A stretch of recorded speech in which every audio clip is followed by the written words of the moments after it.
नमस्कार, मैं हूँ प्रियंका वर्मा। आज एक घटना को मैं आपको अपने शब्दों में सुनाने की कोशिश करूंगी। एक कहानी आत्मविश्वास और मनोबल पर आधारित है, जो हम सबके जीवन में इस वक्त बहुत जरूरी है। एक गांव में एक अनपढ़ व्यक्ति रहता था। उसे टीबी की बीमारी हो गई थी।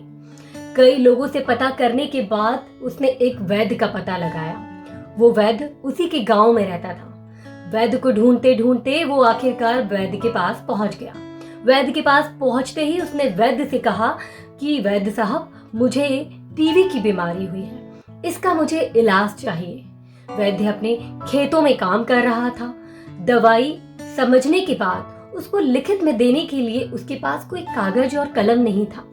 पास ही एक ईंट पड़ी हुई थी। वैद्य ने उसे उठाया और उठाकर कोयले से उस पर एक दवाई का नाम लिख दिया और उस दवाई को कहा कि जाकर बाजार से लेकर नियमित रूप से इसे पानी में घोल कर ले लेना।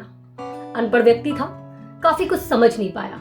वो उस ईंट को उठाकर वहां से ले जाता है।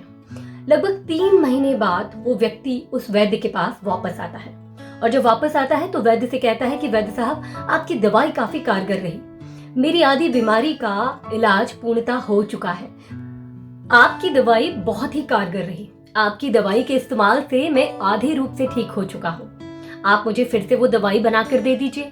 वैद्य ने कहा, तुम्हें लिख कर दिया तो था, वही दवाई ले लो वापस। वैद्य से उसने कहा कि वैद्य साहब, आपने जो दवाई मुझे दी थी उसके इस्तेमाल से मैं आधे रूप से ठीक तो हो गया हूँ, लेकिन पूरी तरह से अब ठीक होने के लिए मुझे वापस से वही दवाई चाहिए। आपकी दी हुई दवाई को मैं डेली इस्तेमाल करता था, जिसकी वजह से उस ईंट पर लिखा हुआ जो मंत्र है वो मिट गया है और ईंट भी अब थोड़ी सी ही बची है।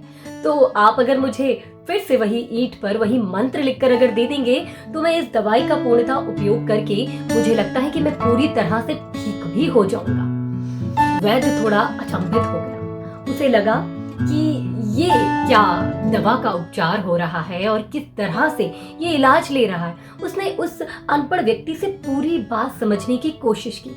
उसने कहा, तुम मुझे पूरी बात बताओ, तुम उपचार ले किस तरह से रहे हो। अनपढ़ व्यक्ति ने वैद्य को सारी बात बताई और कहा, वैद्य साहब, जिस तरह से आपने मुझे बताया था, मैंने उस दवा को डेली, उस ईंट का छोटा सा टुकड़ा डेली पानी में घोल कर नियमित रूप से सेवन किया। मैं आधे हद तक ठीक हो गया हूँ, लेकिन वो ईंट का टुकड़ा बहुत छोटा सा है और बाकी का टुकड़ा और भी अगर मुझे मिल जाए, अगर उस ईंट पर दोबारा आप मंत्र लिखकर मुझे दे दें तो शायद पूरा इस्तेमाल करने से ये बीमारी पूरी तरह से ठीक हो जाएगी। वैद्य हैरान हो गया, लेकिन उसने उसे सच्चाई नहीं बताई, बल्कि दोबारा एक ईंट उठाकर कोयले से वही दवाई का नाम लिखकर वापस उसे दे दिया। कई महीनों बाद वो अनपढ़ व्यक्ति वैद्य के पास फिर आता है और आकर वैद्य को बोलता है कि वैद्य साहब, आपकी दवा ने भरपूर कारगर उपचार किया है और आज मैं पूर्णतः ठीक हो चुका।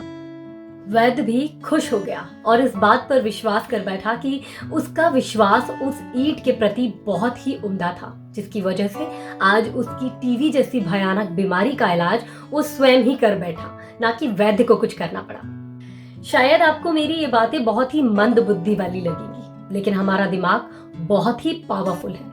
जिस तरह से उस अनपढ़ व्यक्ति ने उस ईंट पर बिना किसी अविश्वास के 100% विश्वास किया और उस उपाय ने उस व्यक्ति को ठीक कर दिया, तो ठीक उसी तरह से हम अपने जीवन में 1% बिना शक किए किसी भी बात पर 100% विश्वास कर लेते हैं, तो वो बात हमारे जीवन में घटित होने से कोई नहीं रोक सकता।